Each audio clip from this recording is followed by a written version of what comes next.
Lesson 11-3, Example 3. Our objective is to understand and be able to locate and graph points on a coordinate plane. So in the previous example, we've already learned how to locate points. Let's talk about how to graph points. So here we have 4 different points. We have G, R, E, and N. And we're given the coordinates. And we want to remember that our coordinates are always with the X coordinate first and then the Y. So I always want to keep that in mind. And when I'm graphing points on a coordinate plane, I always want to start at the origin. That's 0, 0. That would be 0, 0 on there. So if I were to write that as a coordinate, the origin is 0, 0. Okay, so let's take a look how we graph G. So G is going to be in quadrant 1, and I know that because both of these are positive numbers. Let me show you how I know that. So here I'm going to start at the origin at 0, and my first one is the X coordinate, that's 4. So I'm going to move along my X-axis to positive 4. Well, that's over here. 1, 2, 3, 4. Now I want to move up or down on my Y-axis to 2, to positive 2 on the Y-axis. Well, positive 2 on the Y-axis is going up. So here I'm already at 4. Now I'm just going to move up 1, 2, and I end up with the coordinate G. So at this point, this is 4, 2. Let's take a look at R. Okay, now this one has a negative as an X or coordinate and a positive number for a Y coordinate. And I can think to myself, well, where is it going to be negative in the X's and positive in the Y's? It's going to show up over here in quadrant 2.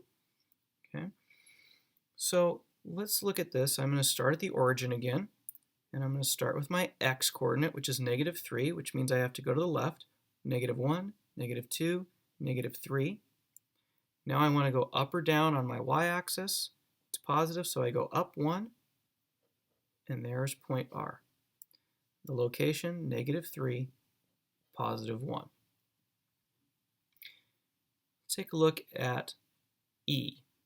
Again, I have my Y and my X, and they're both positive numbers, but my X, I start with my X, and it's 0. Well, that's right here at the origin, so I'm just going to stay there.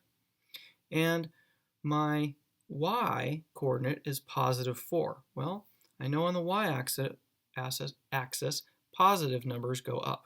So here's 1, 2, 3, and 4. So there's the location of point E, 0, 4. Finally, I have point N, and I have a positive number for my X coordinate, and I have a negative number for my Y coordinate. So let's find out where that shows up.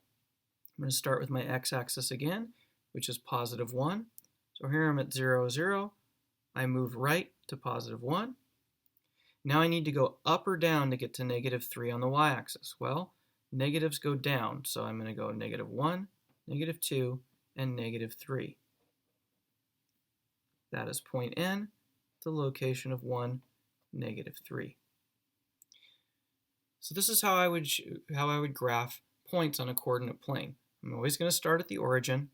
I'm going to move left or right on the X-axis, and then I'm going to move up or down on the Y-axis. I can almost think of it like I'm going to take a walk along my X-axis to get to my horizontal location, and then I'm going to climb a ladder up or climb a ladder down to my Y coordinate. And we've looked at the different quadrants. I'm going to remind you that this is quadrant 1. And in quadrant 1, all of the locations in quadrant 1 are positive on the X-axis, and they're positive on the Y-axis. So I always know that my X coordinate and Y coordinate are both positive numbers. In coordinate 2, however, that changes. On my Y, all of the coordinates in quadrant 2 are going to be negative for the Y coordinate. But all of these in here, all is in the positive part of the y-axis. So all of my coordinates in the y-axis are going to be positive in quadrant 3, or excuse me, in quadrant 2. Quadrant 3, though, a little different.